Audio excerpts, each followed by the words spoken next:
আসসালামু আলাইকুম। দেশ বিদেশ টিভি থেকে হুসেন বলছি। আমার চ্যানেলে সবাইকে স্বাগতম। আওয়ামী লীগ এখন খুবই বেকায়দায় রাজনীতিতে। এখন মাঠ দখল করে আছে বিএনপি, জামাত, ইসলামী দল এবং ছাত্ররা। এখন আওয়ামী লীগের ফেরাটা অনেক কঠিন হয়ে দাঁড়িয়ে গেছে বিভিন্ন কারণে, কিন্তু একদম অসম্ভব না। এখন আওয়ামী লীগ রাজনীতিতে কে কতটুকু করতে পারেন এবং করছেন কিনা, করবেন কিনা, এগুলো প্রশ্ন আছে, উঠে দাঁড়াবার প্রশ্নে। টিউলিপ সিদ্দিক হচ্ছেন শেখ হাসিনার বোনের মেয়ে, শেখ রেহানার মেয়ে।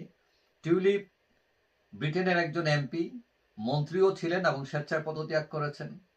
এখন তার নামে বিভিন্ন অভিযোগ আছে, কিন্তু কোনোটাই প্রমাণিত হয়নি।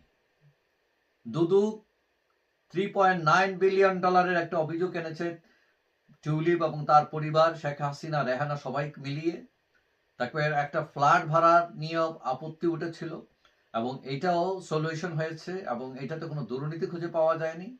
এখন ফ্ল্যাট উপহার নেওয়া নিয়েও তদন্ত হচ্ছে এবং সেই তদন্তের দাবি টিউলিপ নিজেই করেছেন এবং বর্তমান যে প্রধানমন্ত্রী স্টারমারও তার পক্ষে আছেন, বলছেন তিনি আস্থাশীল। এখন টিউলিপের এমপি পদ থেকেও পদত্যাগের দাবি উঠছে। আমি মনে করি তার পদত্যাগ করাই উচিত। কেন করা উচিত? প্রথমত স্বচ্ছতার জন্য, যে তিনি কোনো প্রভাব তৈরি করবেন না, তিনি এমপি করে ছেড়ে দিলেন, এখন তোমরা মানে যত পারো করো। আর দ্বিতীয়ত হচ্ছে এমপি পদ ছাড়ার কারণ হচ্ছে পরিবার। এই যে ইউরোপের রাজনীতি, এটা আমাদের দেশের রাজনীতির মতো নয়। এখানে মানে অনেকেই আছেন পারিবারিক কারণেও তার মন্ত্রিত্ব থেকে তিনি চলে যান।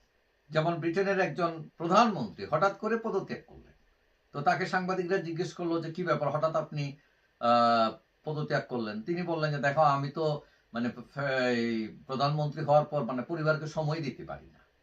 হ্যাঁ, রাষ্ট্রের কাছে সারাক্ষণ ব্যস্ত থাকি এবং এটা আমার মনে হচ্ছে এটা অন্যায় করছি। আমার পরিবার আমার কাছে অনেক ইম্পর্টেন্ট এবং পরিবারকে সময় দিতে হবে, সেই জন্য তিনি ইস্তফা দিয়েছেন। তো একজন প্রধানমন্ত্রী ইস্তফা দিতে পারেন, আর একজন এমপি তার পরিবারের জন্য তিনি ইস্তফা দিতে পারেন না। কারণ এই যে টিউলিপের পরিবার, শেখ পরিবার, তারা হচ্ছে এই ইতিহাসের সবচেয়ে সংকটকালীন সময় পার করছে এখন। সুতরাং তিনি তার পাশে দাঁড়াতে পারেন এবং এমপি পদ থেকে সরে এসে দাঁড়ালেই সবচেয়ে সহজ হয়। লন্ডনকে বলা হয় তৃতীয় বাংলা, এবং এই যে বাংলাদেশের মহান স্বাধীনতা যুদ্ধের সময় লন্ডনকে বলা হতো 12 নম্বর সেক্টর। 11 নম্বর সেক্টর ছিল 11টা বাংলাদেশে, লন্ডনকে কাউন্ট করা হতো 12 নম্বর সেক্টর হিসাবে। কারণ মহান স্বাধীনতা যুদ্ধে এই প্রবাসীরাই, এই যুক্তরাজ্য প্রবাসীরা নিজের বেতনের টাকা দিয়ে টাকা পাঠিয়ে দিচ্ছিল প্রবাসী সরকারের কাছে। 10 ডাউনিং স্ট্রিটের সামনে জড়ো হয়ে প্রতিবাদ করেছে এই ঠান্ডা, কনকনে ঠান্ডার মধ্যে বিশ্ববাসীকে জানান দিছে যে আমরা স্বাধীনতা চাই। সুতরাং লন্ডন একটা বড় জায়গা।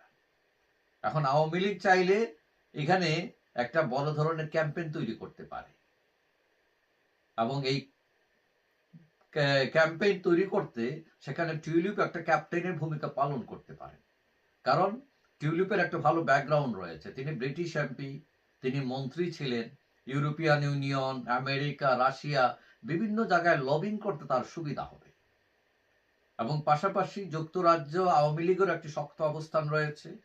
সুতরাং কেউ কেউ মনে করেন টিউলিপ যদি এখানে সংযুক্ত হন, তাহলে আওয়ামী লীগ গতিশীল হবে এবং তার লক্ষ্য পৌঁছানোর কাজ সহজ হবে। এখন তিনি যদি আওয়ামী লীগ পরিবারের লোক হয়ে থাকেন, তাহলে নীরব দর্শক হয়ে ক্রন্ধন করা কিংবা হাততালি দেওয়ার সময় এটা না। এখন প্রমাণ করার সময় যে আমি কি আসলে আওয়ামী লীগ পরিবারের মানুষ নাকি আওয়ামী লীগ পরিবারের মানুষ না। এখন কেউ বলতে পারেন এমপি পদ থেকেও তো তিনি করতে পারেন।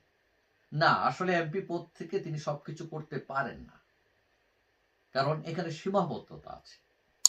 সুতরাং তাকে অবশ্যই সিদ্ধান্ত নিতে হবে যে তিনি তার পরিবারের পক্ষে দাঁড়াবেন, নাকি এমপি পদ বহালে রাখবেন, কোনটা বড় কোনটা না, এটা তার নিজের সিদ্ধান্ত।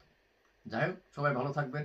আশা করি দেখা হবে অন্য কোনো ভিডিওতে ইনশাআল্লাহ। আল্লাহ হাফিজ।